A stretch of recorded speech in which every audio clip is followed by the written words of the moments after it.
What's up guys, Justin here with the RenderingEssentials.com. So in today's video, we're going to check out one of the most interesting new features of V-Ray 6, the Inkscape to V-Ray compatibility. Let's go ahead and just jump into it. Alright, so you might remember we made a video a little while ago talking about some of the new features contained inside of the newest version of V-Ray. And one of the features that I found really interesting was the V-Ray and Inkscape compatibility. And so I wanted to make a video kind of showing you how that process works, because we now have the ability to set up a scene inside of Inkscape and then move it over into V-Ray. I'd also love to hear your comments down below on what you think about that particular feature. Alright, so first off, what I want to do is I want to do just a quick setup of a model for rendering inside of Inkscape. So we're going to bring in a 3D warehouse model. And so we're going to start by downloading this model from the 3D warehouse. It's the low-cost Villa B by, and I apologize if I say this wrong, Mr. Werwu Muang Tan.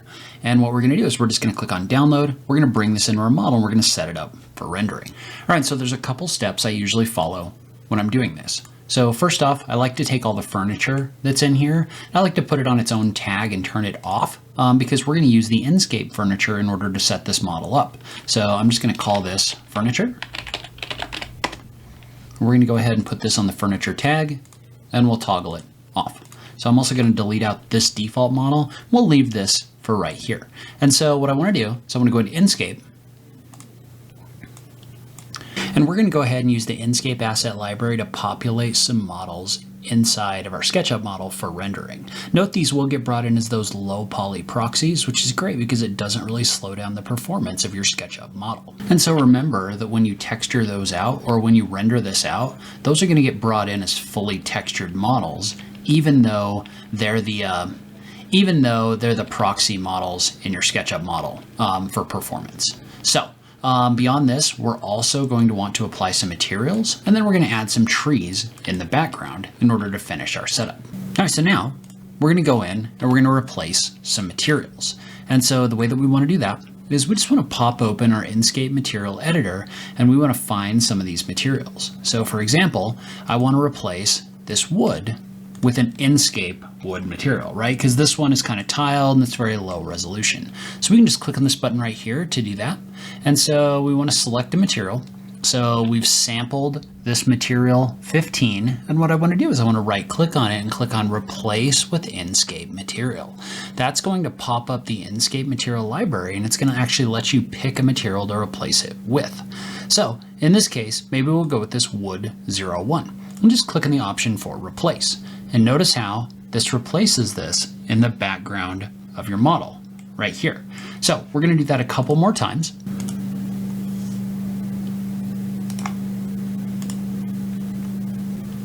All right, so then if we click on play and we run Inkscape, what that's going to do is that's going to show us what our materials look like.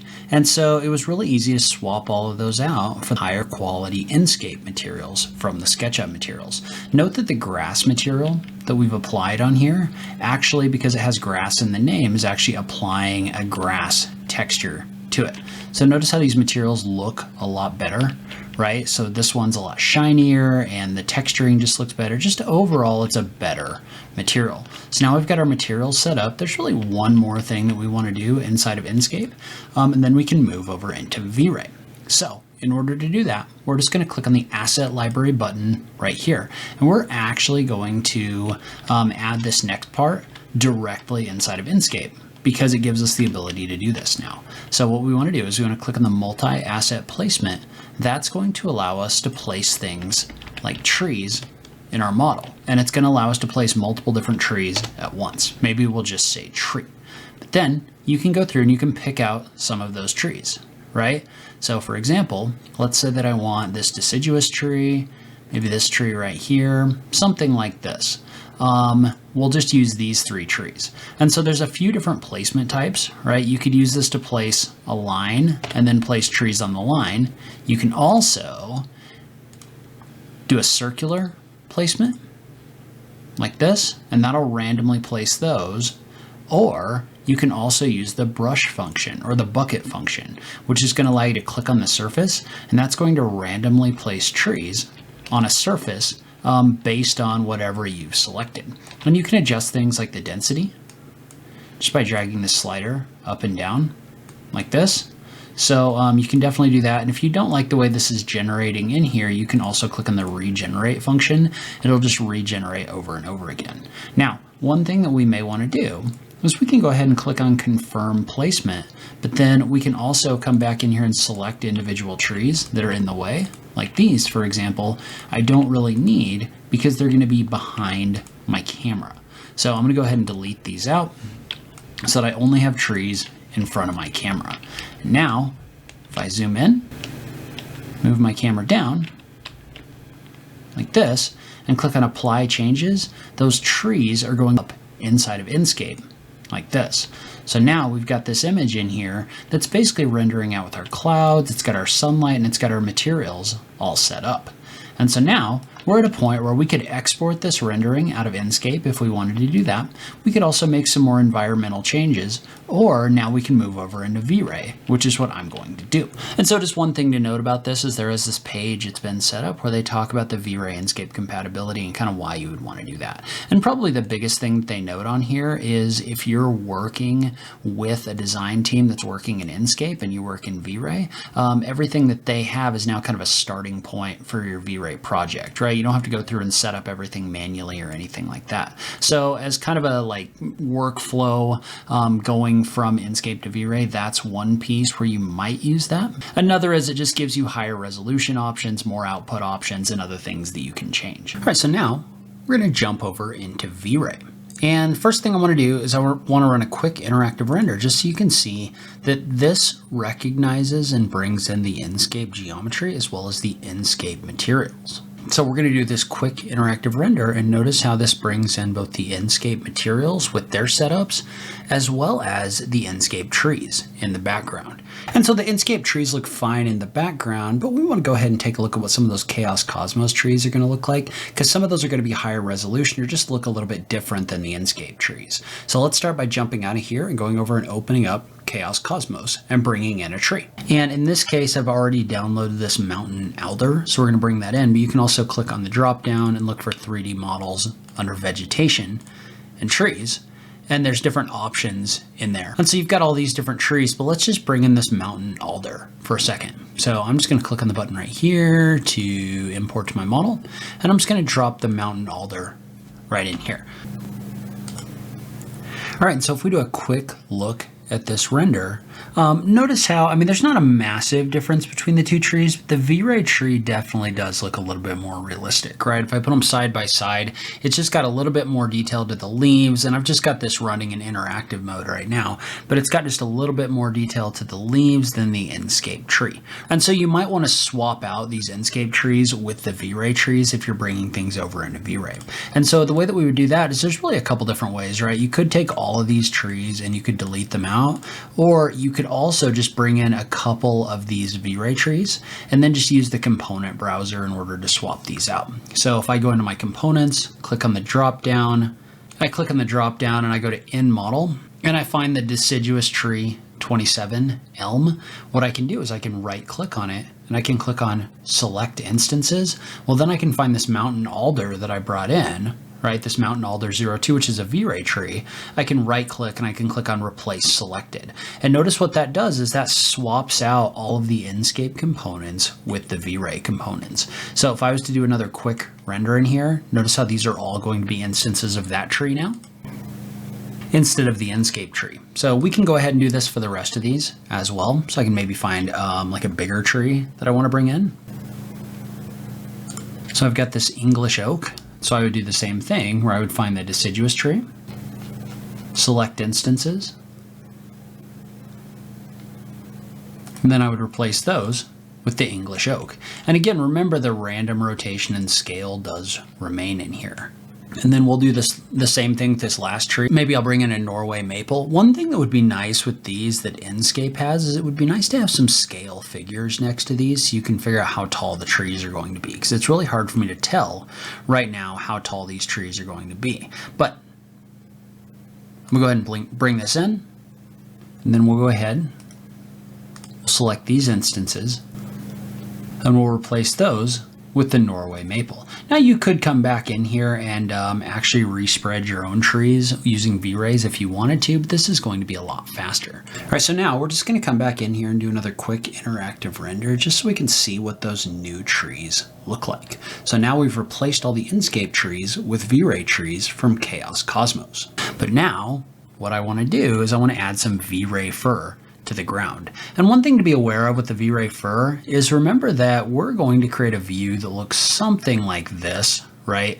So we're going to render our house fairly closely, but what we don't need to do is we don't need to add a bunch of fur where we don't need it in the background, right? So like for example, we need fur here, but we don't really need fur anywhere else. So one thing that we might do is we might come in here on our ground and maybe just like split out this little area right here, and maybe even not something quite that big. In fact, let's go ahead and set up our view that's going to be close to what we're going to render from. So something like this. We're going to do a view, animation, add scene. But really, we only need fur in this area. So probably what I would do then is I'm just going to double click on this. I'm going to make it a group, and then we can go ahead and bring in fur using the V-Ray objects toolbar. So all you have to do, this is really easy. You can just come in here and you can just click on the option for add fur to selection. And since we have this group selected, what it's going to do is it's going to add a fur object to this object, right? So this is basically saying, okay, we're going to have grass in this area right here. So now if I jump back into my scene and I do an interactive render, I'm going to get grass on the ground right here. And note that depending on the amount of area that has fur applied to it, this can take a while to render out because it's loading in a lot more geometry. Now there is a tool inside of the V-Ray asset editor in the fur settings that's going to allow you to kind of adjust how much grass is actually shown in your rendering.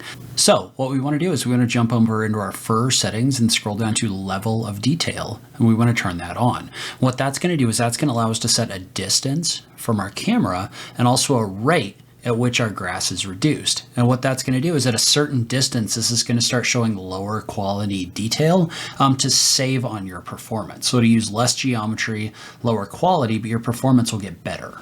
And so all that's going to do is that's going to load in less fur geometry the further from the camera you get. So that's going to help your performance because you're not loading a ton of extra geometry way out there away from your camera that you can't even see. All right, so I'll probably scatter a few more plants in the background and maybe add some terrain to kind of block off this area right here. But now let's talk just a little bit about the materials. Because if you remember, we set up the materials for this rendering in Inkscape, right? So for example, this material right here, this wood material is something that we set up in Inkscape. And notice how it did come in and it's reflective, it's got maps loaded in and everything like that, but maybe we want to make some changes. Right? So let's say, for example, that we wanted to adjust how reflective this wood material is. What you would do is you can jump over into your materials section right here, and we're going to go ahead and sample this using the SketchUp sample material tool. But notice how when we sample that material, there's nothing in here, right? It just calls it the host material, and then it gives us a button right here. That's because that's all set up and controlled in Inkscape right now. However, if we decide that we want some control over this, what we can do is we can click on the button right here for Edit in V-Ray. So what that's going to do is that's going to edit this to a V-Ray material. And so when I click on this, that's now going to give me the ability to adjust things like the reflection, as well as other things like that. Now, the cool thing about this is, okay, let's take a look at this, and I'm going to try to split my screen so you can see both of these. So now we've got the screen split so you can see what happens when I make changes. But the first thing I want to note about this is really cool. What it does is it brings over the maps that were set up in Inkscape. So when you brought in an Inkscape material, it had those maps like your roughness map and your bump map. It had all of those built in. I think they're actually normal maps, but it actually brings them over and sets them up automatically inside of V-Ray so that you don't have to manually set up any of the maps having to do with these materials, but you can also adjust things about the materials to change the way that they look directly in V-Ray. All right, so one thing to note, and we're going to go ahead and zoom in on this preview image so you can see this a little bit, because it has a map loaded in here that it brought over from Inkscape, you don't have any actual control over any of these settings in here. Like if I adjust the reflection roughness, like this, notice how nothing's really happening. And let's go ahead and let's jump this over to a floor preview because you can see it a little bit better. So we've really got two options here if we want to adjust this, because notice how this is not changing how this whole thing looks because it's being overridden by this texture map. So the first thing we could do if we wanted to make this material more reflective is we could uncheck this box. Okay, so when we uncheck this box, notice how now it's no longer using the texture map in order to set the roughness. So what we can do is we can then adjust this, and notice how when I do that, the material preview that's in here, and therefore the material in my actual rendering, is going to be a lot more reflective. So what this is going to do is this is going to override any maps that we have in here by allowing us to uncheck this box, right? But we don't necessarily want to override that map because there's a lot of good information in there. So what we can do instead is we can check that box, but then we can click on the button right here in order to edit some things about the texture in order to adjust the reflection in our rendering. And so notice how if we change the gain, it changes how dark the map is, and that's going to make this material more reflective. Well, we don't really want that because we don't want this to look quite so reflective as an exterior material. So what we want to do is we want to adjust this to the right, and even then it's still too reflective, but we can use this color offset to make it even lighter, which notice how on the right hand side of the page is reducing the reflections even more, which to me is improving the realism of the image. So not only can you use the sliders to adjust the different properties of the materials, you can also adjust the maps themselves directly inside of V-Ray without having to use any kind of photo editor or anything like that. So the other thing we might do is, if you remember some of those materials like the metal that's in here, for example, the one that we used for these posts, it wasn't a very good material. I didn't really like the options that I had inside of Inkscape. But what you can do is you can also use Chaos Cosmos materials in conjunction with some of those Inkscape materials. So let's say we wanted a different metal, right? So maybe like a painted metal or something like that. Well, we could jump in here and we could go into our materials section and we could look for different metals, different colors, other things like that. So for example, in this case, I want these to be metallic. And so maybe in this case, though, I want them to look more like an anodized aluminum or something like that. So what we might do is we might pick one of these. You could pick the scratch metal, you could pick the anodized clear. I'm gonna go ahead and pick the anodized clear. But when I download that, what I can do is I can click on the option to import it into V-Ray. And when I do that, it's now going to show up in my asset library. Okay, so what I want to do is I want to find this other material that I want to swap out. So I'm going to find it in my list. In this case, we're going to sample it, and it's going to be this dark brown 3. I'm going to right click on the dark brown 3, and I'm going to say select objects in scene. And then I can click on my aluminum anodized clear, right click and click on apply to selection. That's effectively going to swap this material out for another V-Ray material or for this aluminum anodized material that's in here. And you can kind of play around with your different settings until you find a material that you like using Chaos Cosmos in the asset editor. And I actually ended up liking this metal painted bumpy material instead. So we're going to go ahead and we're going to use that. All right, so before we finish this scene, let's take a look at one other new feature that they've added inside of your interactive rendering that might help you get your lighting kind of figured out to the way that you want inside of your rendering. So what you're going to need to do is you're going to want to go over into your render settings. And first off, you want to make sure you go into your render parameters. Under render parameters, there's an option in here for allow interactive light cache. So what that's going to do is that's going to basically give you some options for setting up some automatic exposure that goes on. So the first thing you're going to have to do is notice how you can't check that box unless you stop the interactive render. So I'm going to stop this interactive render right here and check the box for allow interactive LC. Now you do want to make sure under your global illumination that your secondary rays are set to light cache. You don't want to select brute force because then this isn't going to work. You want to set light cache right here. So once you do that, what's going to happen is you're going to have some values over here on the left-hand side that are going to toggle on. So for now, let's say I was to run this interactive render like this. This is just going to render out in my scene. We're going to get a preview of how this is going to look. This is using the exposure and white balance that you set in this scene. Okay, so if you don't like this, you could come in here and you could adjust this manually, or you can select the options for auto. And so again, note that you do need to have light cache selected as your secondary GI engine right here, but you can click on auto here, and what that's going to do is that's going to try to automatically set your exposure inside of your scene. You can also check the box or click on the button for auto white balance, and that's going to try to set your white balance automatically in the scene as well. So notice how this brought this down to more of a cool color.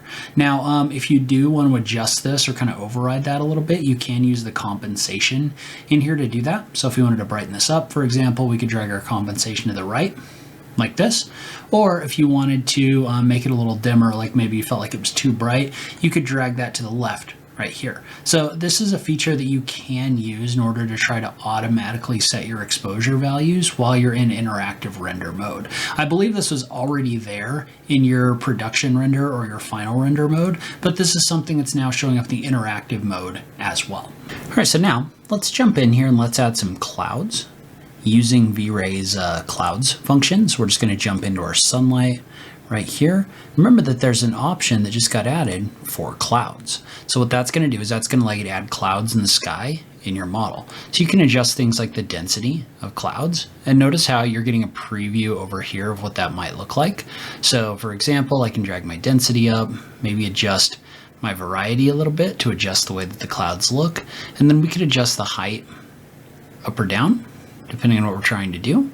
So we'll go ahead and place this like this, and then I'm also going to adjust my sun direction. And so this is going to adjust where your sun is in the sky, so you can adjust the orientation as well as the height, and that's going to set where your light source is coming from and also where your shadows are in your scene. So you can make this adjustment so that your shadows are going where you want them to be and your light is coming from where you want it to come from. Note that you do need to be careful that this isn't being blocked by the clouds, because they will block your sun depending on their location. But once we've done that, we're pretty much ready to render. So we'll let this interactive render render out real quick. I think this looks fine. And so what we want to do now is we want to jump over and we want to do our final render. So to do that, we're going to stop our interactive render. And I'm going to jump into my settings, and I'm going to go down to my render output, and I'm going to change my width and height so that this fits more the vertical orientation that I'm looking for. So we're going to select custom. So in this case, I think I want this to be 960 by 1040. I'm going to go ahead and I'm going to turn off this aspect ratio lock. So again, that's 960 by 1040. Right here, I'll go ahead and do a quick interactive render to make sure I like the way that that looks. All right, so that looks pretty decent. So I think what I'm gonna do now is I'm gonna go ahead and I'm gonna do my final render. So I set mine on RTX. I'm gonna go ahead and set my quality to high. I'm gonna make sure that I toggle my denoiser on, because I wanna make sure that it denoises at the end of all of this. You can go ahead and leave your auto exposure on if you want to. And then we're going to render this out. And I'm rendering this at this kind of vertical orientation because I'm going to use it for a YouTube thumbnail.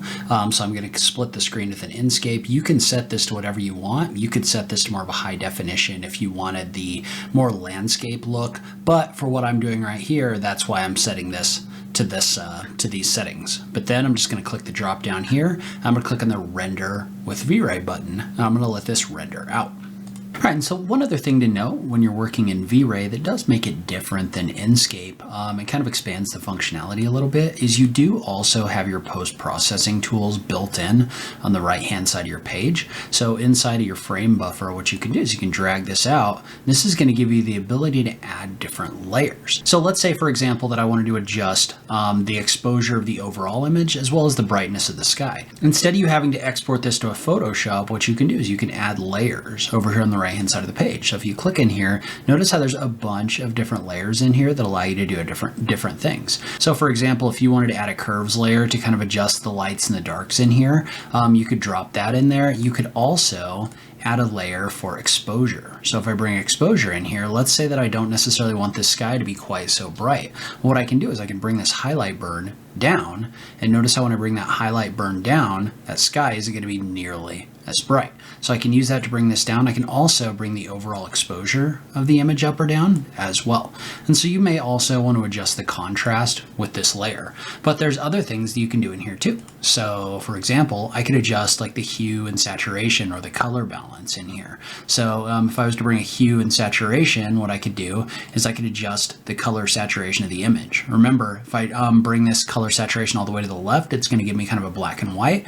If I bring that up, it's going to be more saturated, but you do want to be careful when you do that you don't oversaturate your image. So you can make your image look a little bit more colorful and maybe a little punchier is probably a good way to say that by adjusting that saturation. And again, if you don't like any of these, you can just toggle them on and off in your scene, right? So if I don't want to do that hue saturation or that exposure, I can just toggle them all back off.